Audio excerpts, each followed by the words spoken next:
Tapi ketika sudah dipisahkan dan seluruh dividen masuk ke Danantara, Danantara cukup mampu untuk membayar itu. Jadi bukan nggak dibayar tangnya, dibayar tapi Danantara bukan APBN. Majuan Pak.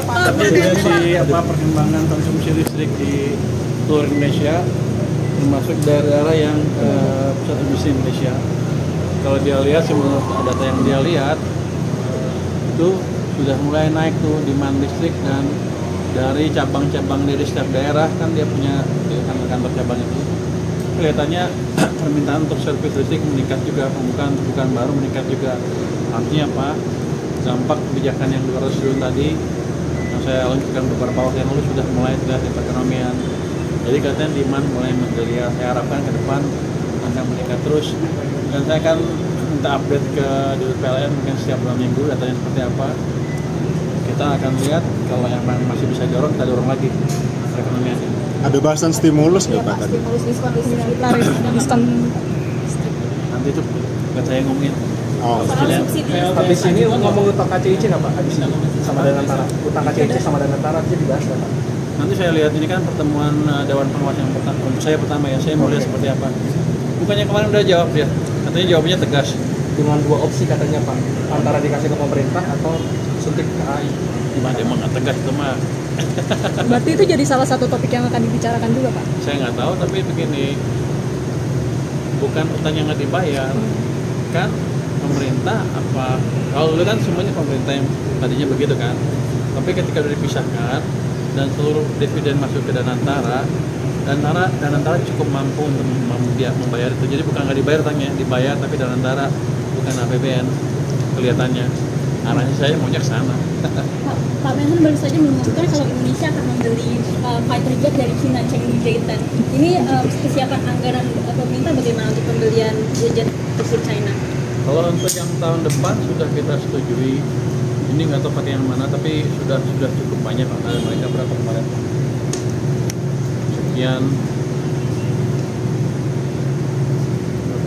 saya lupa, 9 miliar dolar kalau nggak salah, atau lebih, saya lupa angkanya. Tapi sudah disetujui, jadi harusnya sudah siap semua untuk yang itu. Tapi saya nggak tahu ini baru lagi apa enggak, termasuk yang itu apa.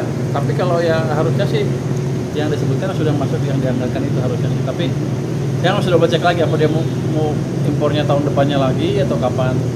Tapi yang dia minta selama ini sudah kita penuhi.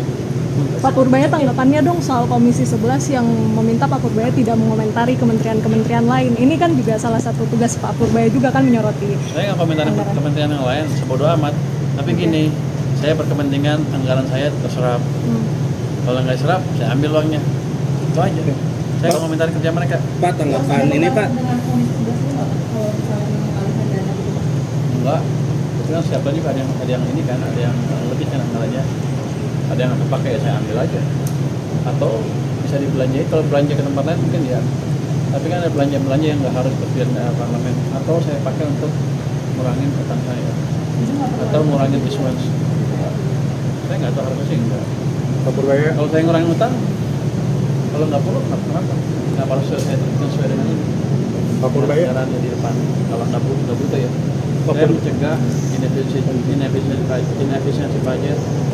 Yang tadi memberikan tambahan yang tentang uang yang dipakai itu aja.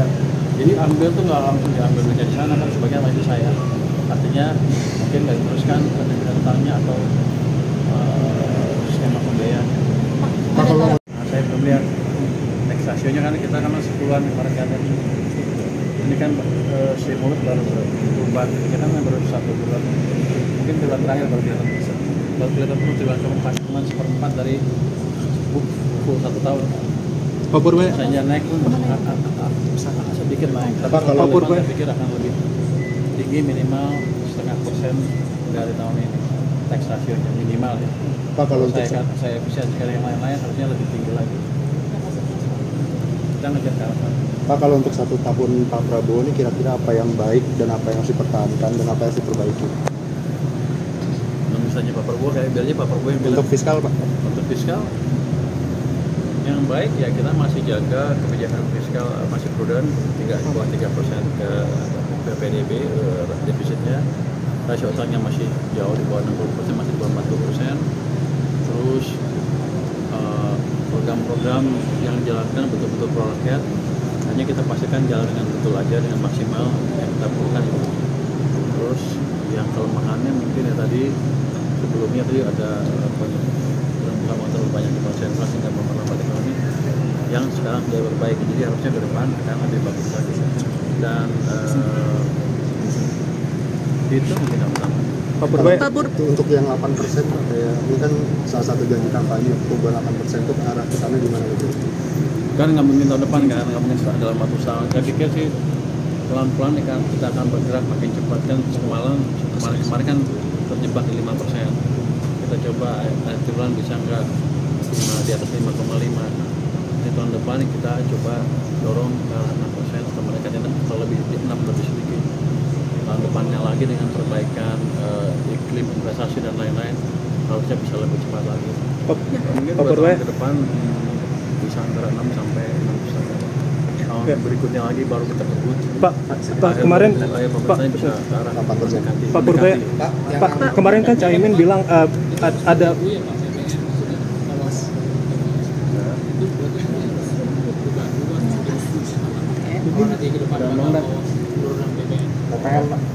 nanti kita lihat kalau perlu ya kita propose ya kalau enggak ya atau saya berlindung kembali itu, wah saya nggak bisa nurunin nih, saya nggak bisa apa-apa, saya nggak tahu mau jadi gimana. Tapi pada dasarnya kita lihat kondisi ekonomi kita kan saya bisa lapor Pak Purbaya, nomornya ini 08 22404 066600. Ini buat publik Pak.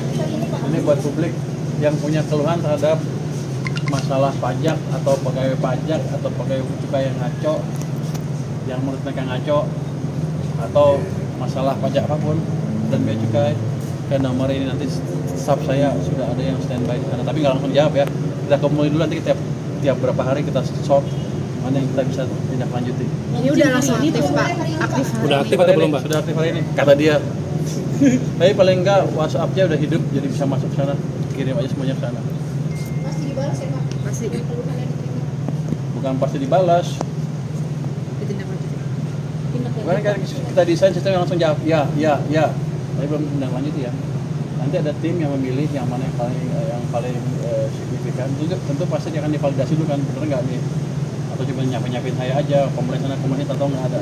Kita akan validasi dulu, begitu divalidasi oke, kita akan follow up.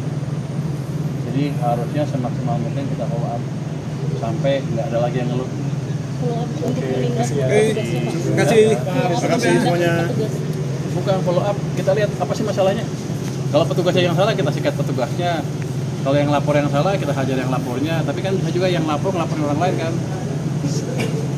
Kita follow up sesuai dengan masukan yang